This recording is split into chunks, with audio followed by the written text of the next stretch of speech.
meninggal itu salah satu perempuan, ibu yang hari itu, hari pertama dia masuk kembali setelah cuti melahirkan itu gimana ya anaknya gitu. Terus ngelihat kayak mungkin anaknya akan suatu saat nanti tuh bisa lihat, bisa searching, terus bisa lihat kejadian itu sih. Terus dikirimin bunga, terus akhirnya setelah kejadian itu banyak banget orang yang ngirimin bunga.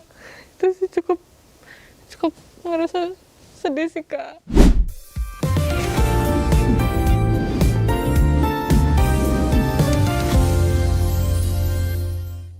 Halo Kizoners, welcome back to Perspective bareng gua Bernadetta Ginting. Dan di episode hari ini kita akan membahas sebuah tragedi yang sangat memilukan yang terjadi akhir April 2026. Dan di studio Perspective sudah hadir salah satu saksi mata yang juga seorang jurnalis yang pada saat kejadian kecelakaan kereta api ini dia meliput secara langsung dan memang melihat seluruh rangkaian proses evakuasi. Dilami Aulia. Halo Kak, selamat. Apa kabar? Sore, baik, alhamdulillah. Thank you udah main ke Studio Perspektif karena aku dengar dari teman-teman di LAM itu setelah meliput evakuasi ya, kecelakaan KRL di Bekasi Timur sempat mengalami trauma gitu kan, karena memang waktu itu kalau nggak salah kan breaking news ya, jadi kamu benar-benar melihat the whole process yang akhirnya kebayang-bayang sampai nggak bisa tidur, katanya gitu, bener nggak sih? Betul. Okay. Sejak kejadian di 27 April itu 3 hari setelahnya nggak bisa tidur, seperti panic attack dan rasa cemas, takut, Kak.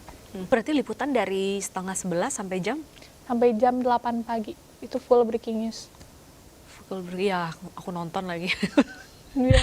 Aduh, gimana waktu itu kamu mencoba untuk tetap profesional di depan kamu ada sebuah musibah yang bikin ngenes gitu? Waktu itu sebenarnya takut, Kak. Apalagi saat melihat di awal itu udah ada puluhan ambulan yang bunyi ya, Kak ya. Itu kayak udah di situ aja udah menggambarkan bahwa oh kayaknya chaos nih. Pas masuk ke dalam banyak orang dan lain sebagainya, itu cukup kayak deg gitu. Awalnya aduh gimana ya, tapi ya udahlah berusaha fine aja karena kan sama kameramen juga nggak sendiri. Setelah ngobrol sama anak-anak media lain, ternyata kejadiannya ternyata luar biasa dan korban terus bertambah kan, Kak.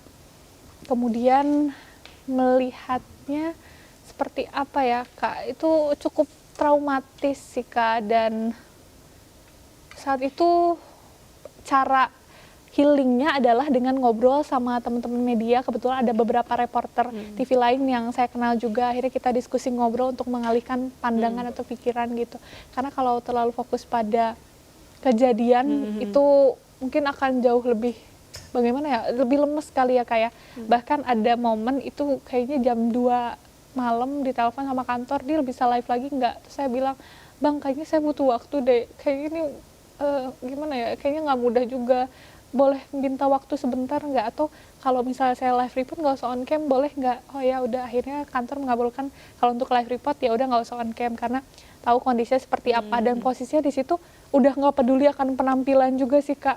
Kayak udah aut-autan, udah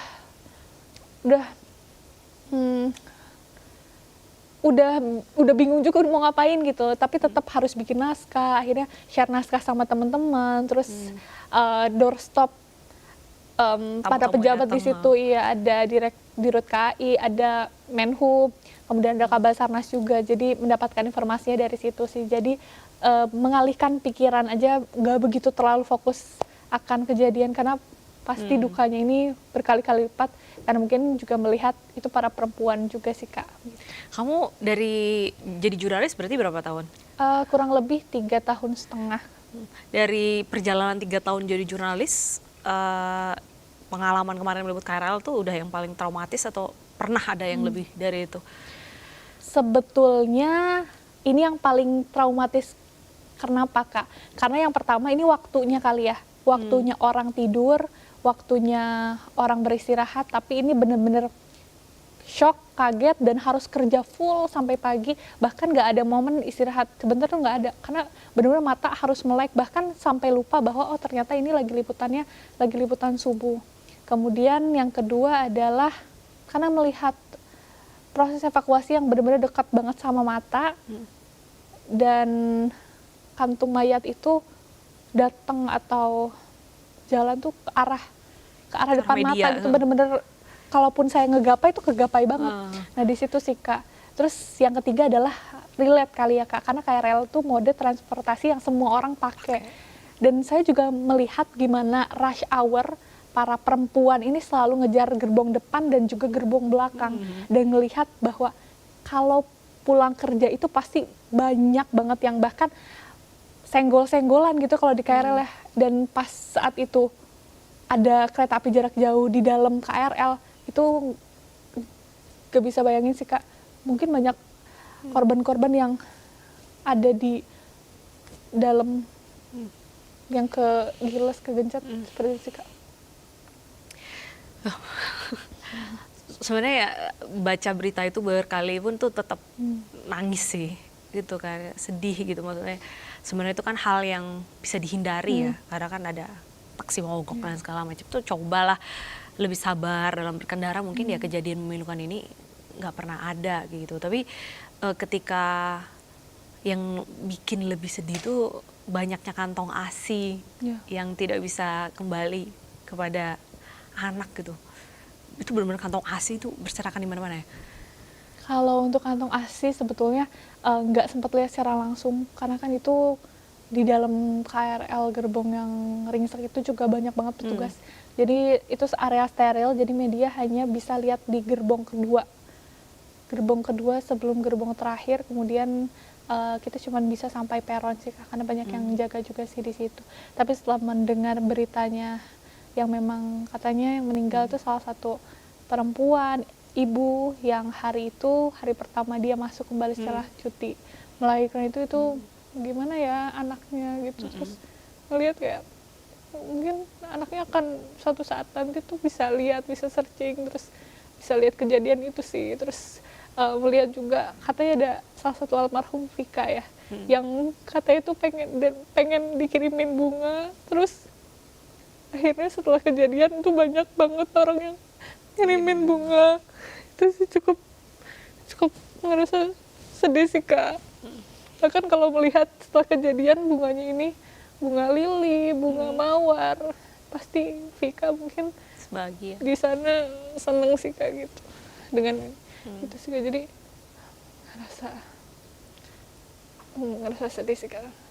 Nggak tahu mau ngomong apa. Iya. Dan itu kamu berapa ya, 8 jam mungkin harus stay profesional ya meliput itu. Tapi kalau sepengamatan kamu untuk proses evakuasinya itu sebenarnya udah cepet banget gak sih? Jadi dari kejadian mungkin tim Basarnas siapapun lah yang akan mengevakuasi itu cepat datang nggak?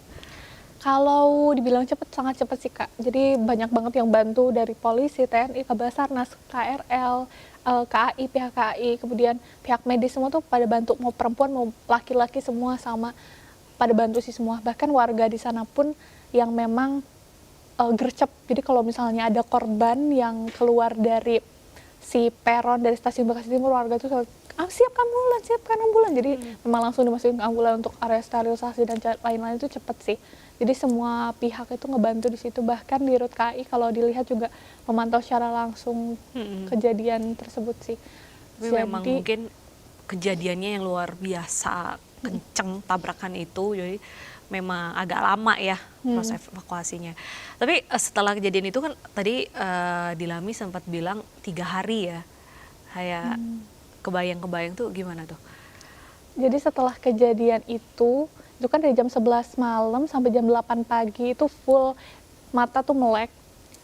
Gimana sih Kak, dari malam ke pagi kita sama sekali nggak istirahat. Jadi pas Capek pagi banget. pulang liputan sampai kantor pun kayaknya jam 11 atau setengah 12 siang. Jadi 24 jam full melek. Itu berasanya badan lemes. Terus jadinya agak ngawang gitu kali ya Kak ya. Kemudian saat pulang pun sempat makan dulu. Tapi takut tidur. Nah, kenapa? Karena takut, apalagi waktu itu kan ngekos, jadi sendirian juga. Ngerasain takut aja, takut kecemasan berlebihan dan takut aja kalau tidur takut gitu. Jadi kalau tidur kan gelap itu saat kejadian kan malam gelap juga, jadi ngerasa kayak flashback kejadian itu, jadinya ngerasa jadi masih ada di stasiun Bekasi Timur. Itu yang bikin takut, jadi sempat tidur bentar terus bangun lagi gitu. Jadi hari itu kayak cuma tidur sekitar 2 jam gitu. Kemudian besoknya jadi tidur ayam gitu Kak. Besoknya masih agak-agak takut, jadi kadang nelpon temen atau nelpon saudara biar intinya temenin untuk tidur aja gitu. Jadi itu sih jadi cukup gemeteran kalau ada yang nanya, nyeritain pun yang kayak cuman sepotong-potong karena jujur takut gitu. Tapi katanya kamu di kejadian karena saking mungkin harus standby breaking news, ngasih berita ke kantor, situ juga rame, sempet kayak halu ya? Iya, jadi sebetulnya itu ada manajer saya yang ikut, Mas Sofi itu dia baik banget, dia ngedampingin saya selama liputan. Dia tuh selalu manggil saya, Dilami ini gitu. Nah saat itu mungkin tepatnya itu jam 4 atau setengah 5, jam setengah 3 itu sebetulnya Mas Sofi itu udah izin pamit pulang duluan, katanya anaknya ada mau sekolah dan lain sebagainya. Karena dia juga harus masuk ke kantor lagi besok. Kemudian di jam setelah itu ada yang mayat lewat itu kan Kak. Itu kira-kira jam 3-an mayat itu lewat. Kemudian saya setelah itu bikin naskah untuk berita gitu. Bikin naskah lagi fokus tuh. Posisinya ini saya di peron, kemudian belakang itu gerbong. Sebetulnya di dalam gerbong tuh masih banyak petugas juga, tapi nggak begitu sebanyak itu, hanya petugas yang istirahat yang duduk doang di dalam gerbong. Jadi artinya tidak sesepi itu ya Kak. Tapi di belakang saya itu memang sepi, karena saya posisinya di peron, belakang saya gerbong. Saya lagi bikin naskah, kemudian ada yang manggil gini, Dilami Aulia. Suaranya perempuan? Suaranya cukup agak perempuan. Dilami Aulia, Dilami. Terus saya lihat ke belakang,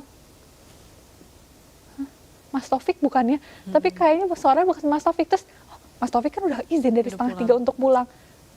Kemudian langsung tarik teman saya, reporter Metro, namanya Rona temenin saya takut gitu. Akhirnya Rona kayak nggak apa-apa, belum makan kali, belum istirahat. Itu sayangnya dia ngasih minum dan lain-lain. Itu sih mungkin memang halusinasi, rasa takut dan rasa cemas sih Kak.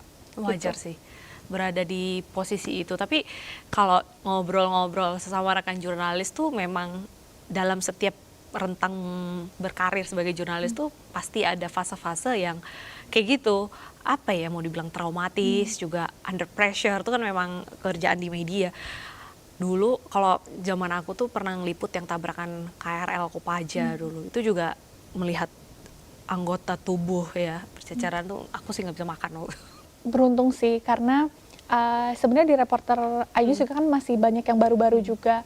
Beruntung bahwa ini terjadi sama saya nggak bisa bayangin kalau misalnya memang ini terjadi sama adik-adik saya atau teman-teman yang baru masuk iNews, ini akan jauh lebih traumatik sih. Dan mungkin mereka akan bingung cara ngehandle-nya gimana, karena jujur saya yang udah 3 tahun di iNews pun memang ngehandle situasi itu perlu kesabaran, ketelitian, bahkan perlu merasa bahwa saya jurnalis, saya tidak berpihak kepada siapapun, saya hanya datang mengerjakan apa yang memang saya ingin kerjakan. Itu sih Kak prinsipnya. Jadi kemarin kalau misalnya saya berprinsip sebagai perempuan, sebagai rakyat, sebagai pengguna KRL, itu akan jauh lebih sedih sih dibandingkan saya berprinsip bahwa saya seorang reporter yang harus meliput berita untuk pemirsa.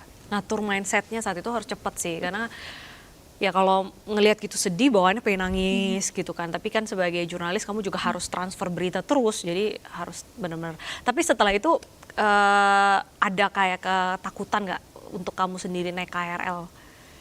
Jujur udah 2 minggu belum pernah naik KRL lagi. Tapi setiap hari biasanya naik KRL?